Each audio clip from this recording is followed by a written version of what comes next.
بسم اللہ الرحمن الرحیم۔ السلام علیکم۔ اپنے مرحومین کو 1 منٹ دیجیے۔ مرحومین کے سلسلے میں دوسرا معمول یہ بنا لیا جائے، جب بھی مرحوم والدین یا دیگر محسنین کا ذکر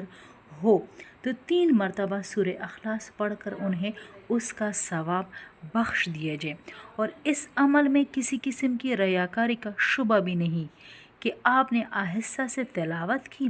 اور دل میں ہی نیت کر لی کہ میں اس تلاوت کا ثواب فلاں مرحوم کو بخشتا ہوں، تو اللہ تعالیٰ کے خودکار نظام کے تحت اس تلاوت کا ثواب مرحوم کے نامہ اعمال میں بھی پہنچ جائے گا اور خود آپ کے نامہ اعمال میں بھی موجود رہے گا۔ اس نیت میں تمام انبیاء علیہ السلام، بالخصوص خاتم الانبیاء صلی اللہ علیہ وسلم، حضرات خلفائے راشدین، ازواج مطہرات، اہل بیت، تمام صحابہ تابعین،